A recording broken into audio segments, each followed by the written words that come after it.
상상해 보세요. 하늘이 없다는 것은 여러분이 우리 아래 지옥이라는 것이 없다는 것을 지도하는 것은 쉬운 일이랍니다. 우리 위에는 오로지 하늘만이 있답니다. 모든 사람들이 오늘날을 위해서 살기를 상상해 보세요. 상상해 보세요. 나라라는 것이 없다는 상황.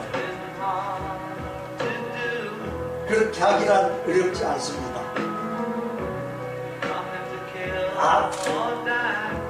죽이거나 무엇을 위해서 죽을 일이란 없고요. 종교라는 것도 없습니다. 상상해 보세요. 모든 사람들이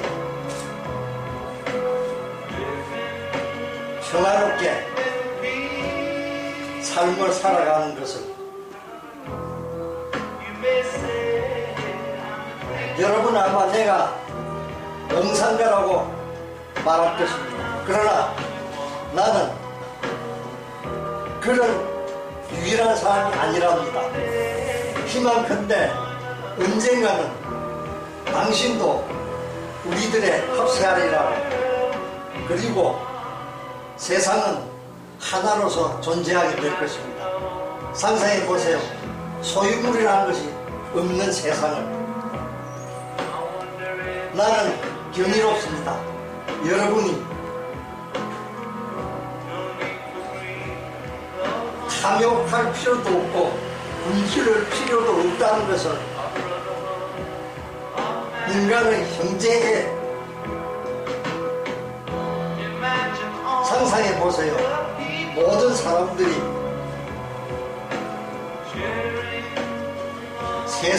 온 세상을 공유할 수 있다는 걸 상상해 보세요.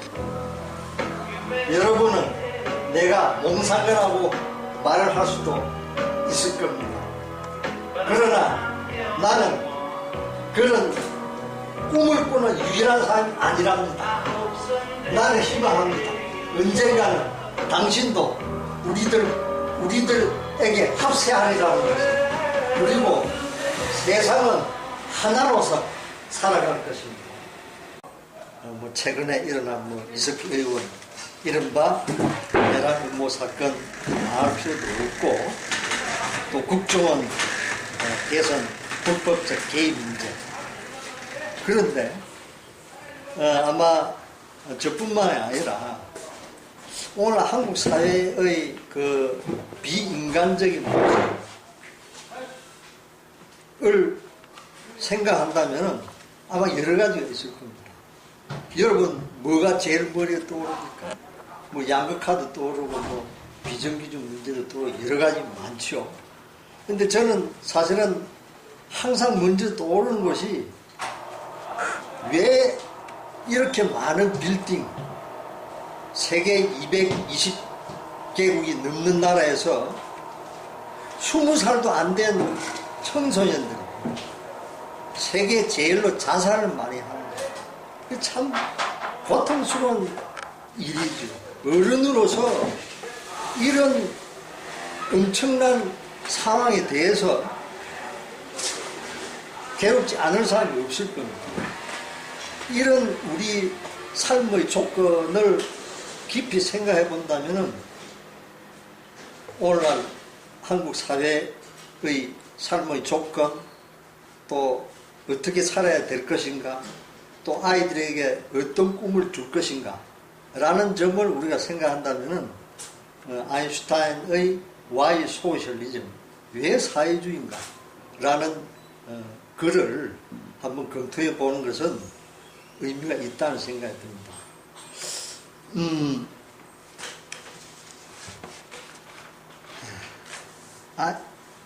자기 자신을 송두리째 희생하면서 사회 정의를 실현하는데 자신의 모든 에너지를 바친 한 사람으로서 존경합니다.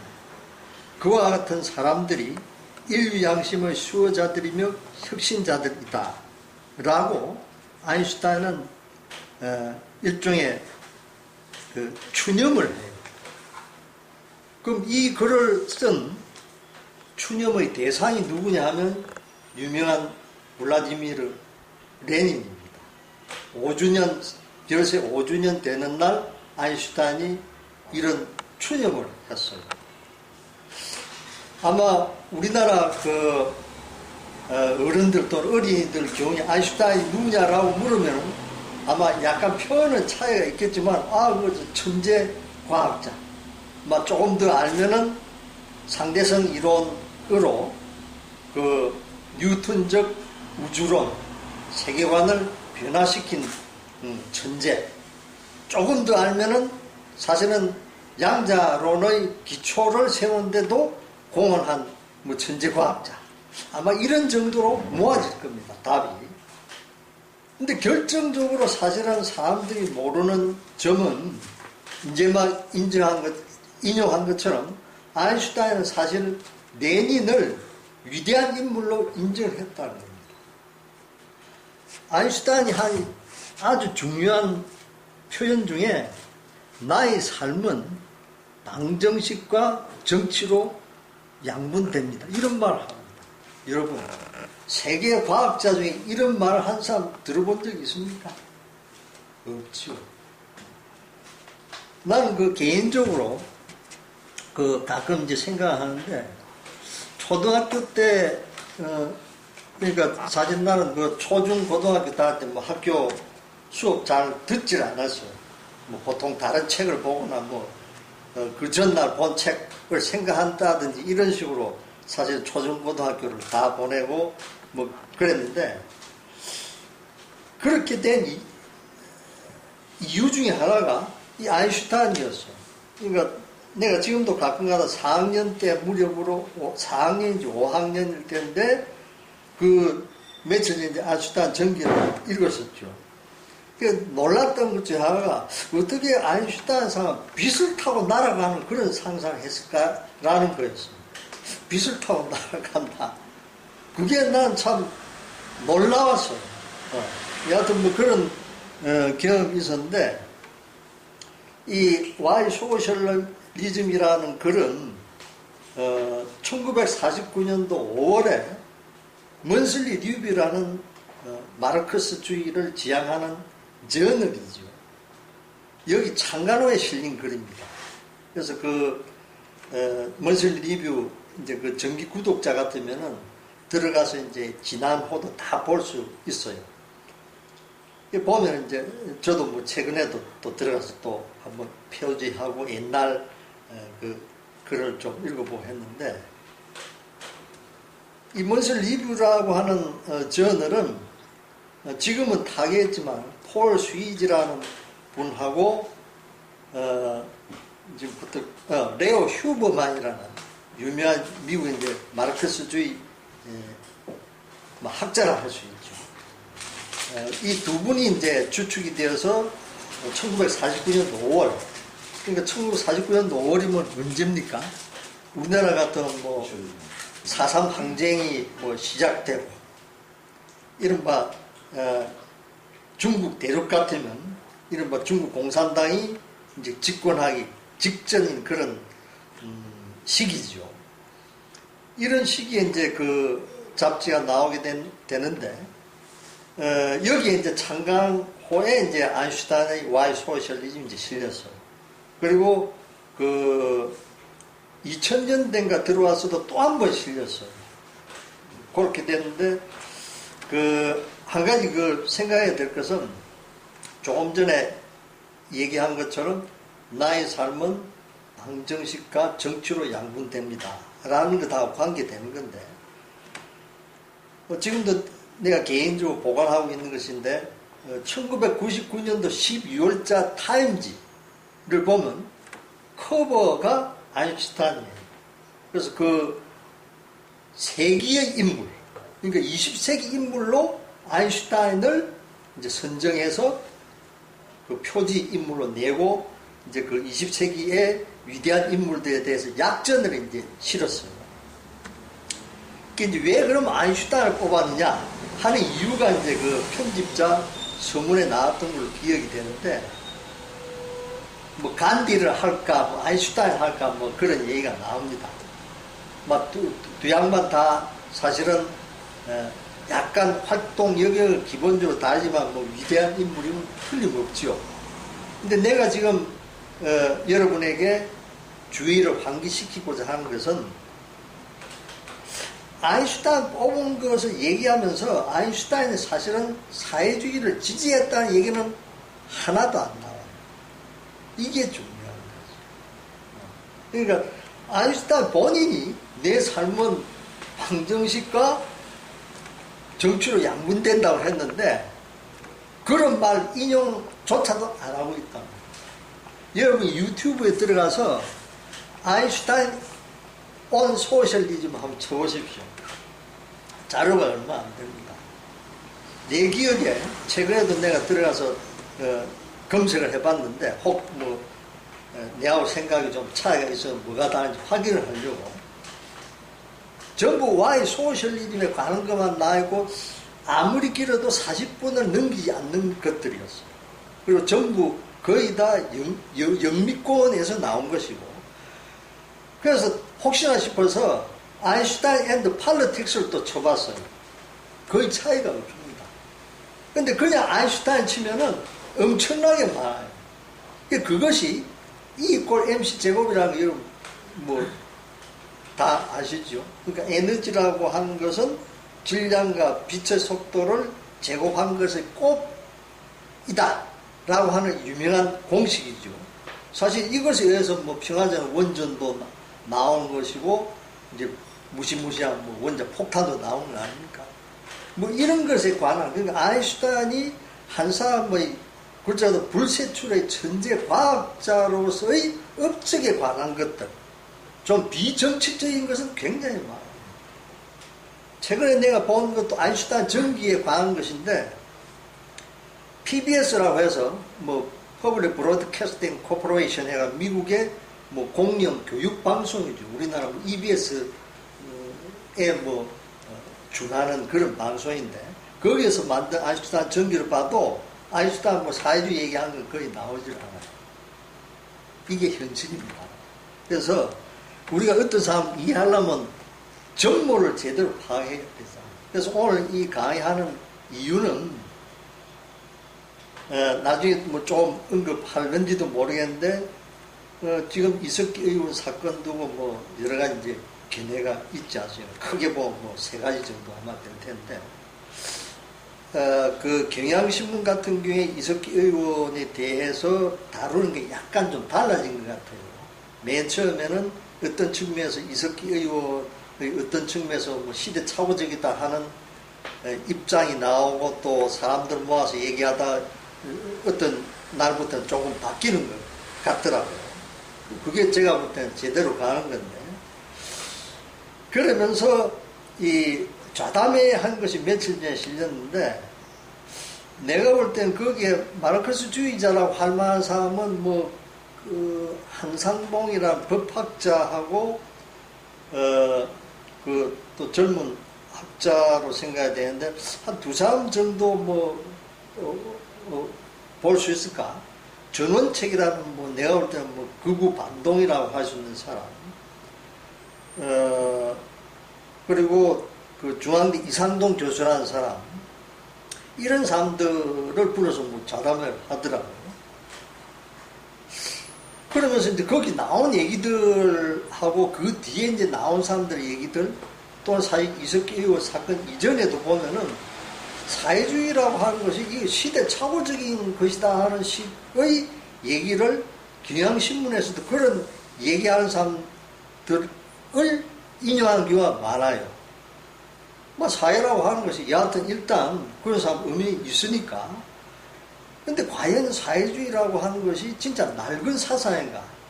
나는 그렇게 결코 보지 않죠.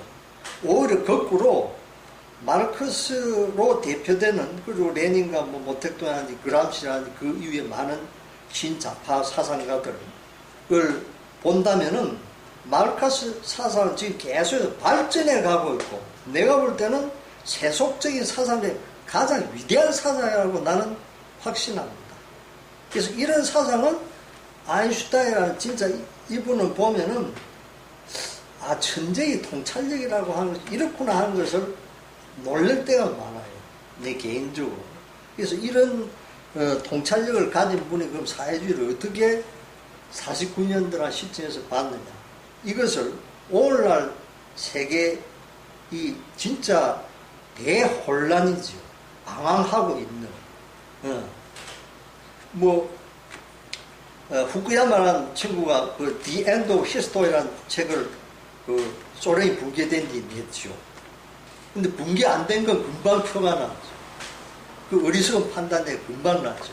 그 친구는 굳이 말하자면 자유민주주의자라고 할 수 있죠. 그래서 여하튼 이런 상황에서 오늘 하여튼 일단 아마 적지 않은 분들이 와이 소셜리즘 이제 내용은 좀 알고 있겠지만은 다시 한번 부가가치가 약간 있는 독해를 한다. 이렇게 생각하시면 될 겁니다. 보시죠.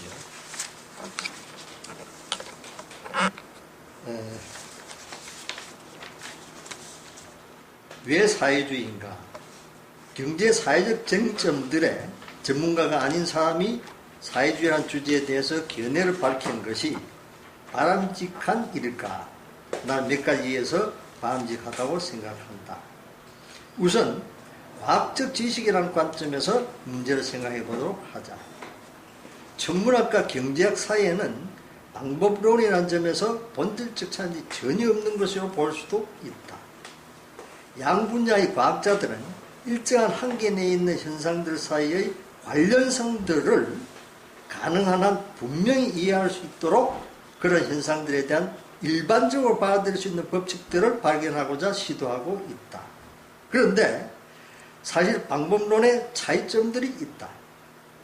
경제학 분야에서 일반 법칙의 발견이 어려워지는 이유는 관련된 경제 현상들이 종종 따로따로 파악하기 어려운 많은 요인의 영향을 받는다는 사실이다. 여기서 우선 우리가 잠깐 짚어볼 수 있는 것은 우선 여기 이제 천문학과 경제학을 이제 얘기하면서 방법론적 이제 차이를 얘기하고 있단 말이죠. 오늘 한국 사회에서 사실 한국 노동운동의 문제이자 사실 경향신문만 하더라도 문제점이 보이는 것 중에 하나가 경제와 정치를 끊임없이 분리를 시켜요. 이거는 사실 한나라당 하는 지금 새누리당, 내가 볼 때 헌세계당의 모범인데 저거는 자꾸 새누리당이라고 강변을 하죠. 이 당의 경우에 항상 보면은 지금도 보십시오. 국정원의 대선 개입이라는 위헌적인, 헌정 파괴적인 행위를 지금 조사하자고 하는데 이 친구들 민생 얘기를 또 들고 나가잖아요. 항상 사실은 이랬죠. 민생 문제는 사실은 글자 그대로 사람들의 생활인데 우리 사람이 사실 생활해 가는 데 있어서 조금 생각을 깊이 해보면은 경제 문제, 정치 문제, 정치 문제, 문화 문제, 문화 문제, 경제 문제 이 3자가 불가분의 관계가 있다고 하는 걸 너무도 명백하죠. 그런데 적지 않은 사람들이 사실은 경제와 정치를 항상 분리시킨다. 경향신문도 어떤 때 보면은 어떤 문제를 두고 경제 문제를 정치 논의를 풀려 했다 이런 표현이 나와요. 그래서 내가 벌써 재작년인가 한번 일면에 영문으로 무슨 오자가 나와서 이제 아침에 전화를 하면서 그 지적을 해주면서 당신들 정치와 경제를 자꾸 분리 쓰는 그런 표현을 쓰는데 쓰지 말아라. 그리고 정치적 논리가 아니라 이걸 분명히 해야 되는데 정략적이다. 정치하고 정략은 다르잖아. 책략. 이걸 좀 말로 구별해서 쓰라라고 했는데 여전히 고치지 않더라고요. 이게 참 고집이죠. 고쳐야 되는데. 그래서 이 아인슈타인 이 한 부분을 우리가 오늘날 생각할 때는 경제와 정치, 문화 이 3자는 불가분의 관계가 있다. 그리고 나아가서는 지금 학계에서는 이제 점점 그 일종의 큰 경향으로 되어가고 있는 것이 통섭이라고 하는 거예요. 통섭이라고 하는 건 뭐 에드워드 윌슨이라는 사람이 콘질리언스라는 책을 써서 이제 그걸 갖다가 내가 최재천 교수라는 분이 이제 용어를 찾다가 통섭이라는 말로 이제 번역을 했더라고요.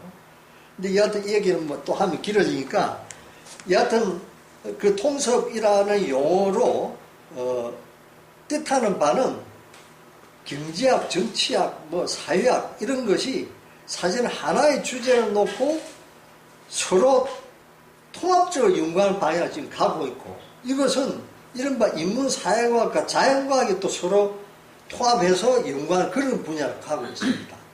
그래서 내가 지금 읽고 있는 책들 중에 하나는 사실은 양자 역학이 시앙스 위멘 프랑스 쪽 학자들이 쓴 걸 읽고 있는데 시앙스 위멘 하면 뭐 휴먼 사이언스 이 말이죠.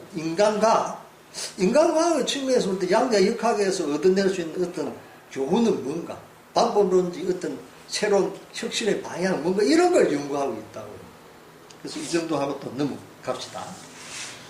그에 더해서 이른바 인류 역사의 문명세대가 시작된 이래 축적되어 온 경험들은 대체로 본질적 오직 경제적인 것만 결코 아닌 여러 가지 원인의 영향과 제약을 받아왔다.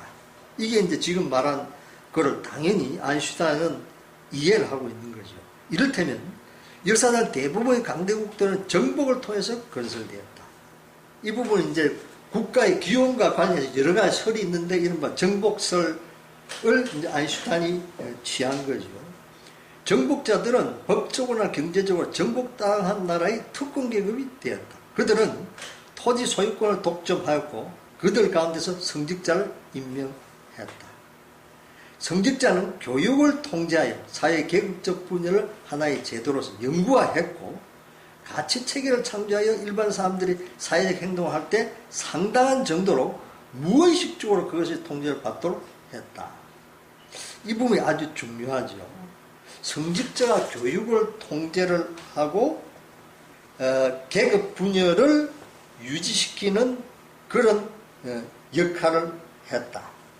그리고 그것은 상당한 정도로 무의식적으로 통제를 받도록 했다. 이 부분은 마르크스주의적인 아인슈타인 그 부분까지 당연히 모을 수밖에 없지만은 이른바 그람시의 헤게모니론을 더욱 발전시킨 알티스의 아이디올로지컬 스테이트 에퍼레이티시즘 그러니까 이데올로지 국가 이론에 해당되는 얘기를 지금 하고 있는 거예요. 그리고 무의식이라는 부분. 아인슈타인은 사실은 프로이드하고 상당히 쇄신교환을 많이 했어요. 그 중에 중요한 것이 프로이드 당시에는 전쟁이 왜 발생한다고 생각했는지 그런 문제로 이제 쇄신교환을 한 게 있더라고요. 그러니까 당연히 무의식에 대해서도 이분이 잘 알죠. 그래서 뭐냐면 이데올로기적 국가 기구들이라고 하는 것이 아주 중요한 것인데 알티세는 이데올로기적 국가 기구에 속하는 걸로 가족을 먼저 뽑아요. 그 다음 학교를 또 뽑습니다. 그리고 또 교회를 뽑아요. 그리고 사법제도를 또 뽑는다. 대표적인 이런 것인데. 그러니까 이건 뭐냐면은 사실 아인슈타인 이제 나중에 이제 그걸 반드시 시간이 됐더라도 반드시 짚어야 될 부분도 있는데 뭐냐면은 사실은 한국 사회에서 아까 얘기한 그 이석기 의원 사건과 관련해서 얘기하는 것 중에 내가 볼 때 이게 문제라고 걸리는 것이 국민의 눈높이에 맞춰서 정치를 해야 되는데 이석기 의원 나아가서 진보 세력은 그렇게 못한다 하는 얘기가 나옵니다. 아주 중요한 부분이죠. 국민의 눈높이를 맞춘다. 그 국민의 눈높이는 그럼 항상 옳은 겁니까? 맞을 때가 사실은 많다는 게 나의 입장입니다. 대표적인 것이 한국 사회에 있어서 유신체제, 총칼로 선거해가지고 이긴 겁니까? 전혀 아니죠. 합법적인 선거를 통해서 압도적인 그 당시 지지를 얻어서 박정희는 이른바 김대중 전 대통령에 의한 총통 정치를 했죠. 한국은 민주주의 역사 암흑기였죠. 그리고 나아가서는 이 박정희의 대선배라고 할 수 있는 히틀러 어떻게 정권을 장악했습니까? 합법적인 선거를 통해서 이 사람 총통이 되었죠. 그래서 우리는 국민의 눈높이라고 하는 것을 무시해서는 안 될 겁니다. 그러나 그 국민의 눈높이가 과연 인간적인 가치에 대해서 충분히 사력 있게 생각을 하고 그야말로 진실과 진리를 지향하면서 정의감에 입각해서 밝힌 견해들인지를 우리가 확인을 해야 돼요. 이런 원리에 서서 좀 더 진보 세력이 이른바 정책적 수준에 있어서 대안을 제시하고 하는 것은 부족함은 우리가 인정할 수 있죠. 그러나 그것하고 지금 얘기한 것처럼 국민의 눈높이에 맞춰야 된다고 하는 것은 분명히 구별해야 된다. 우선 당장 떠오르는 것은 얼마 전에 KBS, 사실은 국영임에도 불구하고 거의 항상 반동적 집권 여당의 대변자 노릇을 해왔죠. 이 KBS 보도된 것을 보면은 얼마 전에 지난주인가 그런데 지금 청와대에 세던 사람 있잖아요. 그 사람에 대해서 여론조사를 해보니까 거의 70%가 조금 안 되는 지지도가 나왔다 얘기를 합니다. 난 두 가지 생각이 떠올랐어요. 우선 저 여론조사를 제대로 했을까? 지금 상황이 이런데 거기에 보면 안보하고 뭘 잘했다는 게 나아요. 그러니까 뭐냐면 우리가 조금이라도 여론조사의 성격을 안다면은 교묘하게 지지하는 방향으로 얼마든지 여론조사를 진행할 수 있는 게 상식입니다. 그래서 우선 그런 의문이 들었고, 두 번째로는 만약 그런 것이 아니고 진짜 70% 가까운 사람들이 그 청와대 세던 짝퉁 대처를 잘한다 라고 70% 정도 했다면 그 국민 눈높이 너무 낮은 거죠. 너무 낮은 겁니다. 교육을 해야 되는 거죠. 또 다음 분 넘어갑시다. 그러나 굳이 말하자면 역사전통 과거에 속합니다.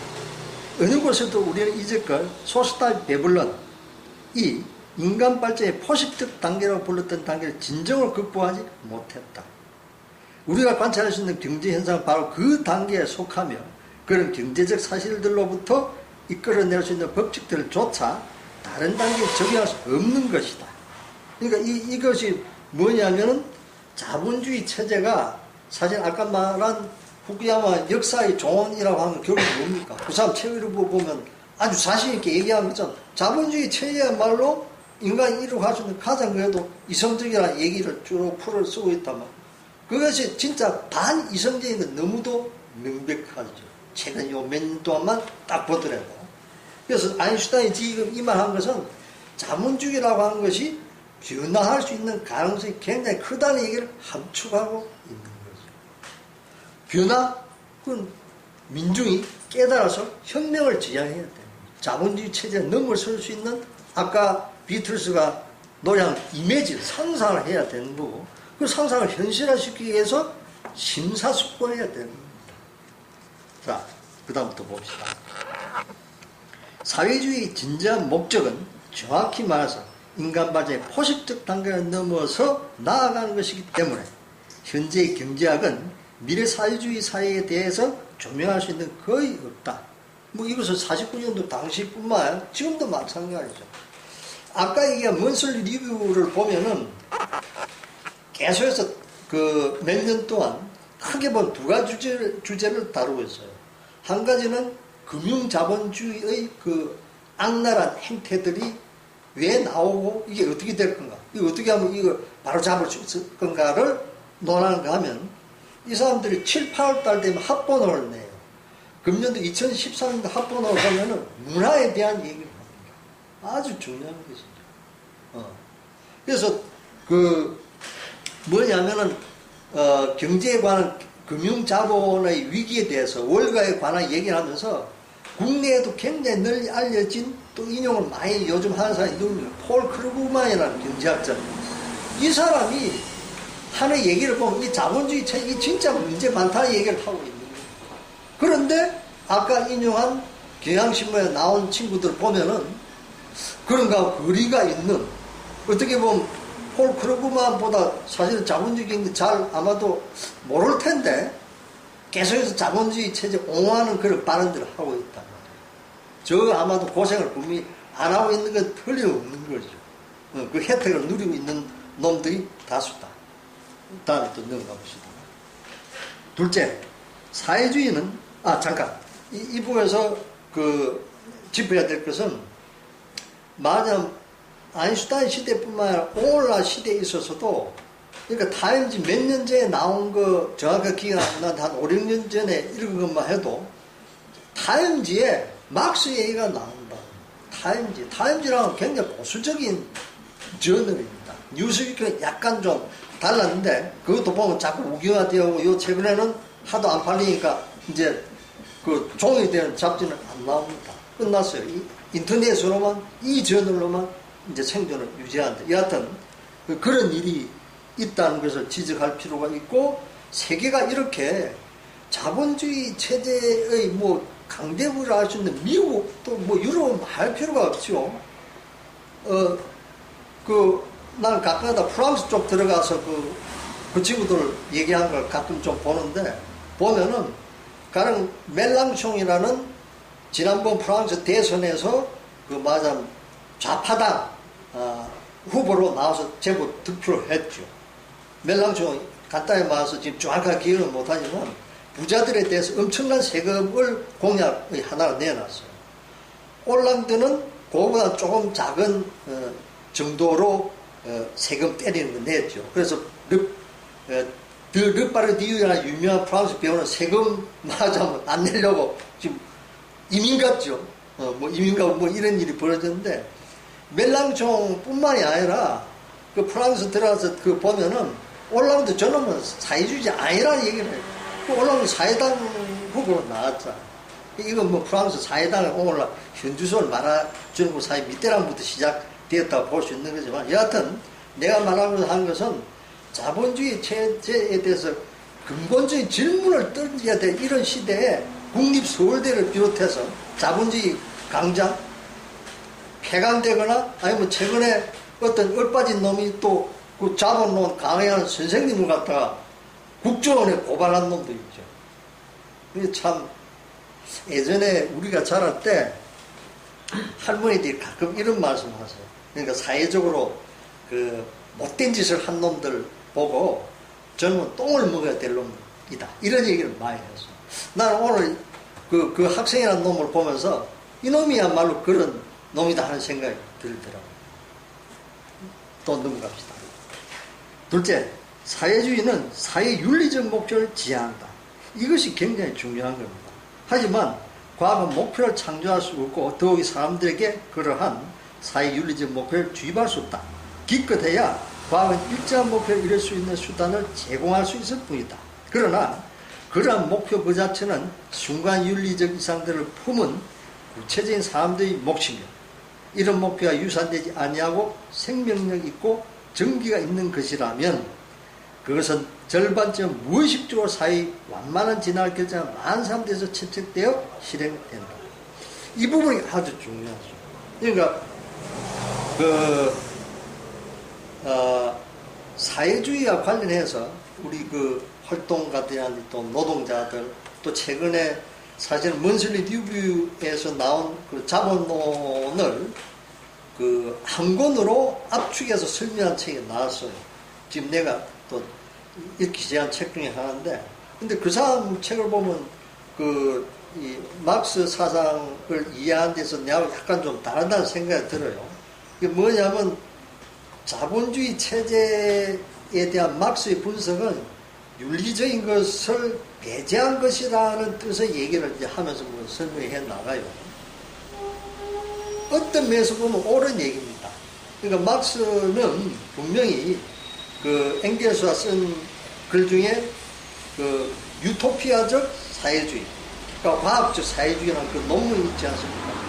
그러니까 당연히 이제 자기의 입장은 과학적 사회주의고, 뭐 생치모라든지 후리에라든지 뭐 이런 사람들의 사회주의라고 하는 것을 이제 유토피아적인, 뭐 우리나라에서 뭐 공상주의라든지 번역을 하죠. 근데 그건 약간 좀 정확한 번역인가 하는 생각이 들어요. 그러니까 막스뿐만 아니라 쭉 그 뒤에 막스 사상가들 보면은 이 사람들을 평가절하하는 사람들도 있지만 사실 나름대로 인정하는 부분도 있거든요. 그리고 유토피아라는 글자 그대로 이 세상에 없다는 뜻이잖아. 여하튼 내가 말하려고 하는 것은 막스의 사상이라고 하는 것을, 그 이제 약간 이제 견해가 다른 쪽도 있지만 내가 하는 입장은 사실 막스는 기본적인 서구의 계몽주의적인 휴머니즘, 막 우리말로 인본주의라고 그러죠. 인본주의를 전제로 해서 과학적으로 어떻게 자본주의 작동을 볼 것이냐. 그러니까 그때의 과학적이라고 하는 것은 갈릴레오 갈릴레이가 진공 상태에서의 관성의 법칙과 운동의 법칙을 연구한 것과 같은 의미의 과학적인 거란 말입니다. 근데 갈릴레오 갈릴레이도 그렇고 막스도 그렇고 방법론으로서 이제 그런 의미의 과학적 방법을 채택한 한편 엄연히 윤리성을 지향하는 게 있습니다. 나는 이제 그렇게 보는 입장이고 아인슈타인은 그런 측면을 강조하는 거예요. 그래서 나중에 이제 또 혹 잊어버릴까 그런 것인데 이걸 전체를 놓고 보면 아인슈타인은 교육을 굉장히 강조하고 있고 교육의 목표라고 하는 것이 결국은 조화로운 인격을 형성한 삶을 양성하는 것이다. 그리고 그건 윤리적 인간입니다. 그래서 이 윤리를 강조하는데 그럼 아인슈타인은 아까 얘기한 것처럼 그 레닌의 사상 러시아 혁명에서 어떻게 이해했냐 하는 질문은 모르겠죠. 나중에 내가 얘기할 겁니다. 전체적으로 보자면 아인슈타인은 레닌식의 방법에 대해서 동의하지는 않았어요. 근데 아까 얘기한 것처럼 레닌의 진짜 비범한 지적인 능력과 그 헌신서는 진짜 아까 인용한 것을 대단히 찬성을 하고 이렇게 했는데 이 사람은 가령 자기 동료 중에 프리디 애들러라는 사람이 있었는데 이 애들러 형제는 굉장히 유명하죠. 형이라는 사람은 오스트리아 수상도 했어요. 근데 프리디 애들러는 아인슈타인의 동료였는데 이 사람은 오스트리아 수상을 암살을 해요. 보통의 이른바 한국의 지식인이나 또는 아마도 막스주의 교수라도 그럴 수 있는데 그런 사건이 나면 어떻게 할까요? 나는 송두율 교수의 사상에 대해서 비판도 하고 찬성한 부분도 있는데 송두율 교수 사건 났을 때나 또는 그런 비슷한 사건 났을 때 지금 이석기 의원 경우도 송두율 교수와 또 다르고 이제 차이점은 분명히 있습니다. 근데 이제 크게 이제 내가 얘기한 건데 이런 사건들에 대해서 한국의 지식인들의 반응을 보면 아인슈타인과 굉장히 다르구나 하는 생각이 드는 거예요. 아인슈타인은 프리 애들러 사면을 요구했어요. 총으로 쏴 죽여야 됩니다. 그리고 아인슈타인 분명히 그 발언이나 글 한 것 중에 간디를 굉장히 존경하는 사람이에요. 자, 우리가 당장 아인슈타인 이상하다? 그럼 생각할 필요 없죠. 왜냐? 안중근도 죽였잖아. 일단 살인했죠. 살인의 동기가 가장 중요해요. 그렇지 않습니까? 동기가. 안중근이 이토 히로부미를 저격한 것하고 박정희나 그 부류들이 만주의 일제 군으로서 독립군을 죽이고 같은 게 아니죠. 그렇죠. 이건 그게 얘기할 필요가 없겠죠. 그래서 이런 의미들을 우리는 생각해 볼 필요가 있는데 이럴 경우에 난 아인슈타인의 사회주의라고 하는 것이 오스트로 막시스트다. 그러니까 오스트리아 마르크스주의라는 중요한 부류가 있죠. 크게 사실 조명을 못 받고 있는데 내가 볼 때 이런 쪽의 마르크스주의를 아인슈타인은 받아들이지 않는가 하는 짐작을 합니다. 이 점적을 내 이 추정을 정확하게 딱 아인슈타인이 난 오스트로 막스주의자들 지지한다 이런 걸 아직 내 지식은 보지 못했습니다만 넘어갑시다. 수많은 사람들이 인간사회에 위기를 겪고 있으며 사회적 안정이 심각하게 박살났다고 줄곧 주장해오고 있다. 개개인이 크건 작건 자신이 속해 있는 집단에 무관심하거나 심지어는 적대적이조차 한 것은 그런 사회의 특징이다. 개인적 경험을 기록하면서 내가 말하고자 하는 뜻을 설명하고자 한다. 최근 나는 유식하고 성품이 좋은 사람과 함께 또 한 차례 큰 전쟁의 위협을 논의한 적이 있다. 내 생각으로는 그 전쟁은 인류의 생명 심각 위험을 불러올 것이며 오로지 국민국가를 뛰어넘는 조직만이 그러한 위험을 피하게 할 수 있으리라고 말했다. 그러자 즉각 그 방문객은 매우 침착하면서도 냉담하게 이렇게 말했다. 왜 당신은 인류의 소멸에 대해서 그쪽 깊이 반대하십니까?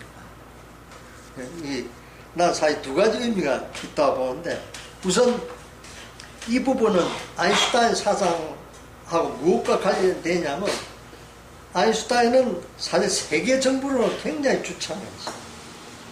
그 세계 정부론을 주창하게 된 것은 크게 보면 이제 두 가지인데, 첫째는 역시 지금 여기 얘기한 것처럼 핵무기와 관련된 것입니다. 그러니까 지금 49년도라는 시점은 여러분 알다시피 벌써 나가사키와 히로시마에 원폭이 투하된 뒤의 일이지요.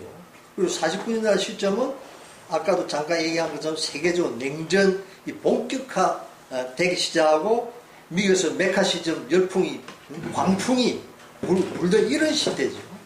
그래서 이 세계적 핵무기의 재앙으로부터 벗어나기 위해서, 그리고 이제 뒷부분에 나옵니다만 그 자본주의 체제의 경제 공황으로부터 오는 그 가난의 그 재앙이라고 하는 걸 피하기 위해서는 세계 정부를 통해서 자본주의를 통제해야 된다는 뜻이 이 글에 담겨 있는 겁니다. 이 부분에.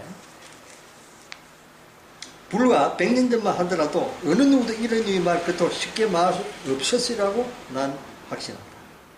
그 말을 한 사람은 자신의 마음의 평정을 이룩하고자 줄곧 애써왔으나 헛일이었고, 따라서 평정을 이룩할 수 있지만 희망을 잃어버린 것이다.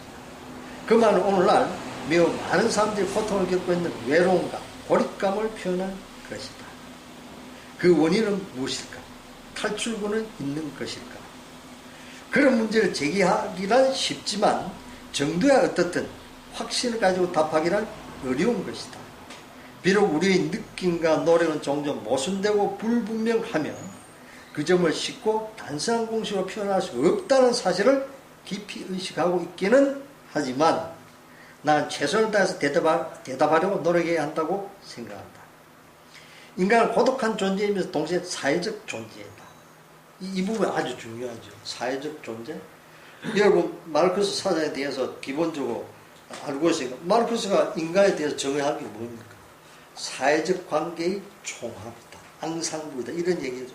당연히 지금 그 얘기하는 거죠. 그러면서 고독한 존재다 하는 이 부분이 또 한편 중요한 거죠.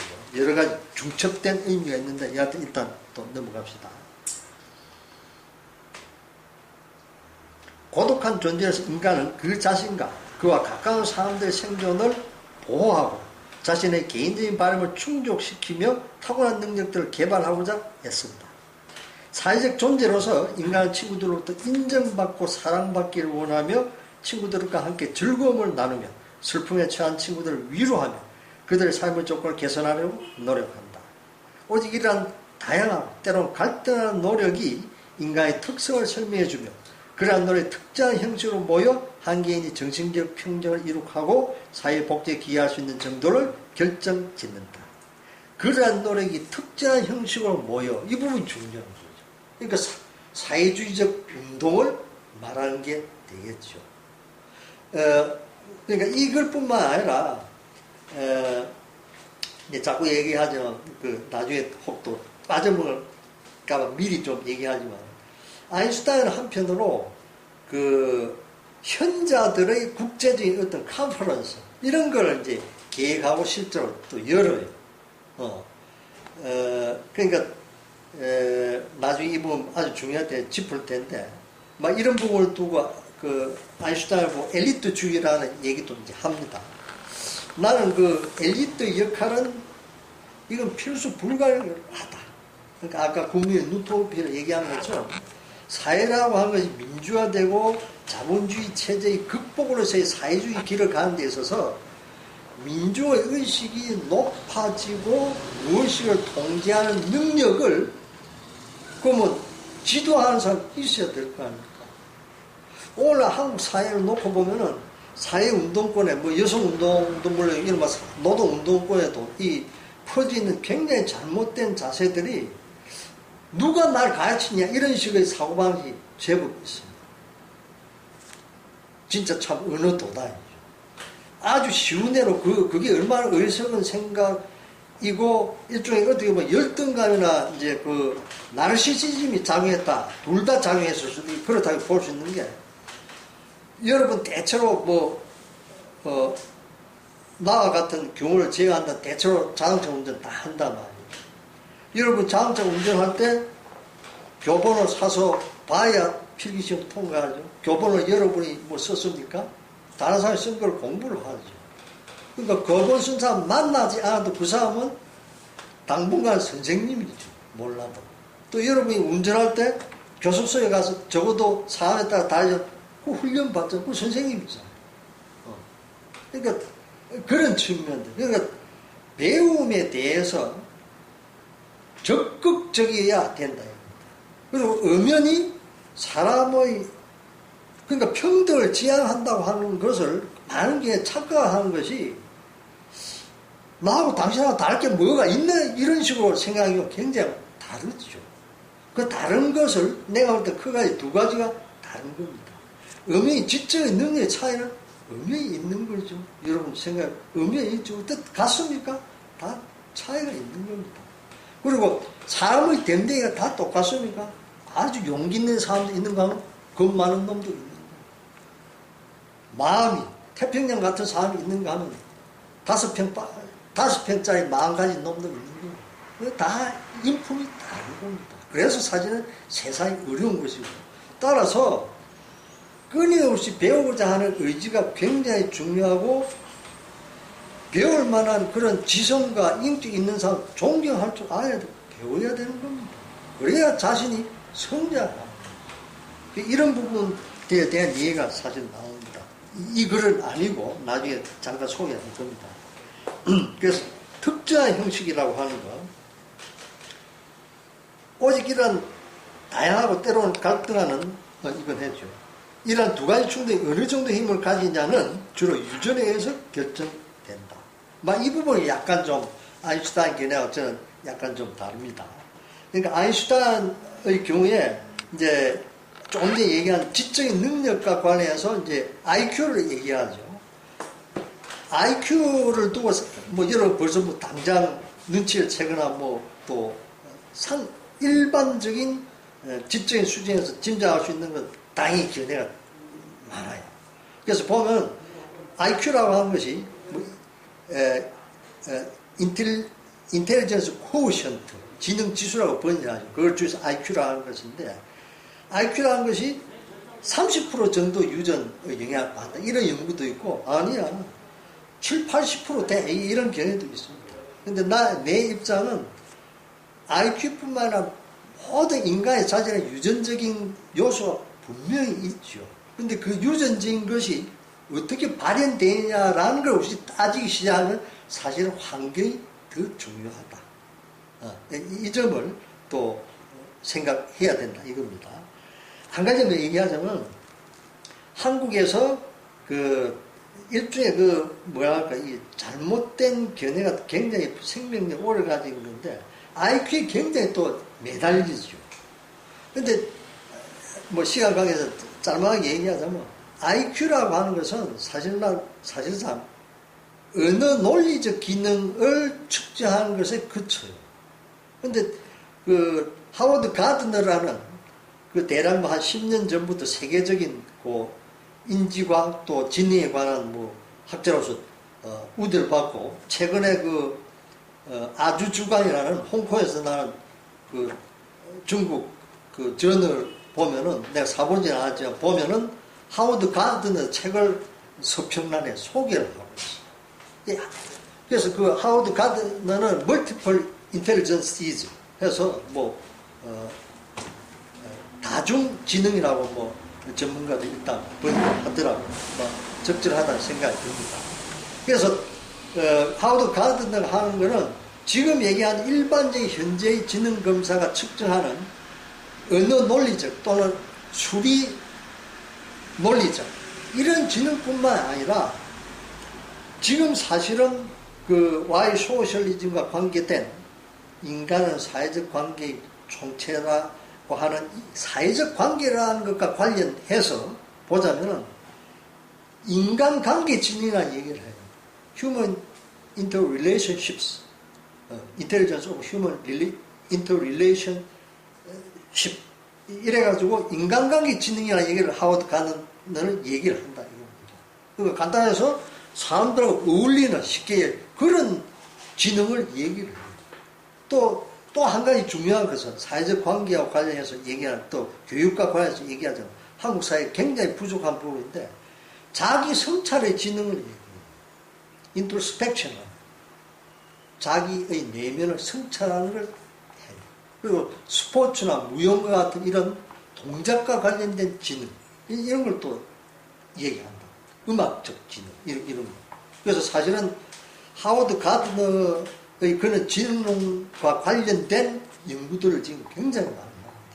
그래서 지능이라고 하는 그러니까 학교에서 실제하는 그 지능으로만 가지고 어떤 사람의 능력을 측정할 수는 없다.